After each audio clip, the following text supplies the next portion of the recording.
Good afternoon. My name is Jonathan Karpesky, and I am doing problem 4.22 for Dr. Store's Legacy Project.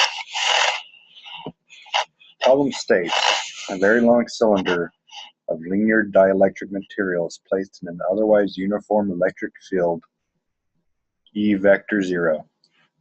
Find the resulting field within the cylinder. The radius is A, the susceptibility is phi, and the axis is perpendicular to the electric field.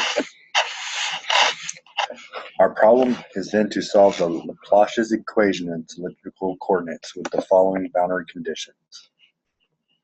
Number 1, the potential of the interior has to equal the potential of the exterior when S equals A. This is at the surface of the cylinder. Condition 2 states that the permittivity of the material times the first derivative of the potential equals the permittivity of free space of the first derivative of the potential of the exterior must equal each other at S equals A.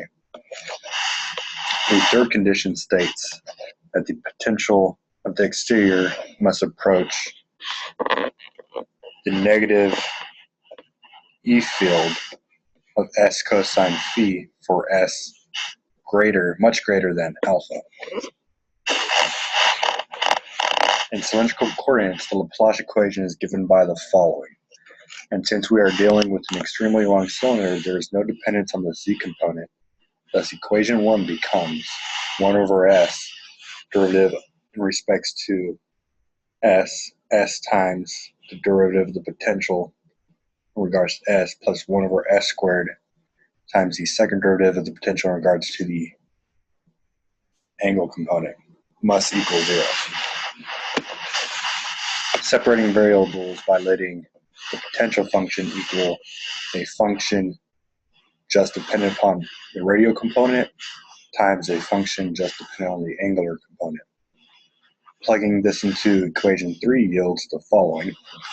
Then you can divide that by the function of s times the function of phi and multiplying s squared throughout, which yields the following.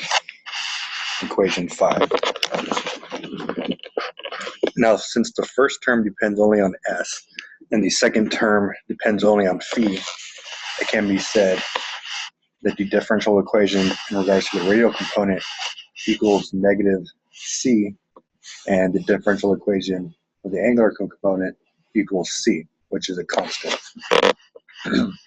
Now, the constant can have 3 possibilities. It can either be greater than 0, less than 0, or equal 0. However, the general solution for the function g must fill the requirement that it is periodic and that g of phi equals g of phi plus 2 pi. The solutions of equation 7, if c is greater than 0, contain exponentials and are not periodic. The c must be negative or 0. So let us define c as negative k squared. Then equation 7 becomes the following differential equation, which has the general solution of function g of phi equals coefficient a times cosine k phi plus coefficient b sine k phi. And the periodic condition yields a relation that k has to equal n, where n equals 1, 2, and so forth. So it's an integer number.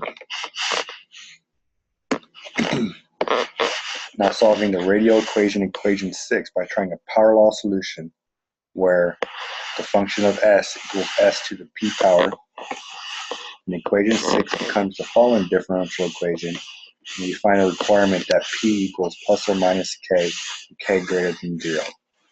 This yields the general solution f of s equals coefficient d s to the k power plus coefficient e s to the negative k power for k equals 1, 2, upwards to n. It is noted that k can also equal 0, which yields the following differential equation, which reduces to a first-order differential equation, which has the solution of f of s equals a constant plus a constant times the natural log of s.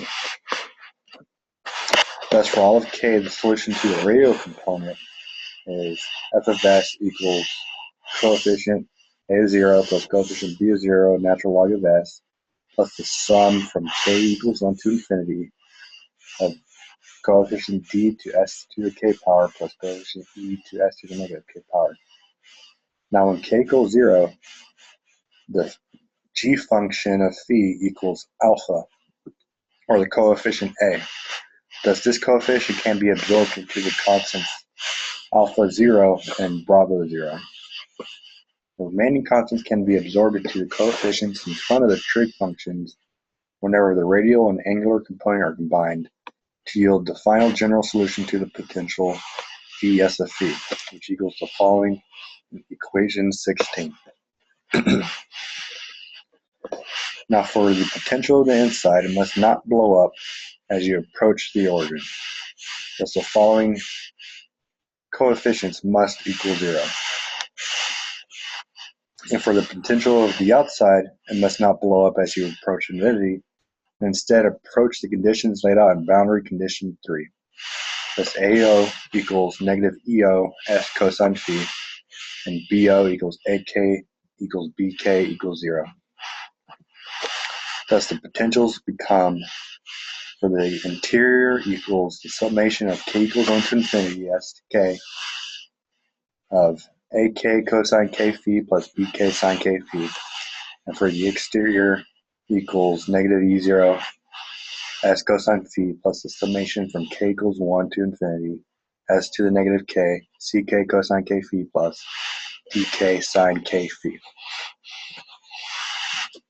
Using boundary conditions 1 and 2 with equations 17 and 18 yield the following two relations for when S equals A. Here we see ER equals the permittivity of the material over the permittivity of free space. Now we notice that for any values of k, the coefficients bk and dk must equal 0, since there are no signed terms when the potential goes to either 0 or infinity. We also note that k is restricted to equaling 1, or else the phases in the cosine terms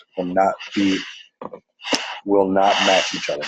Hence, AK equals CK equals 0 for all of k that does not equal 1.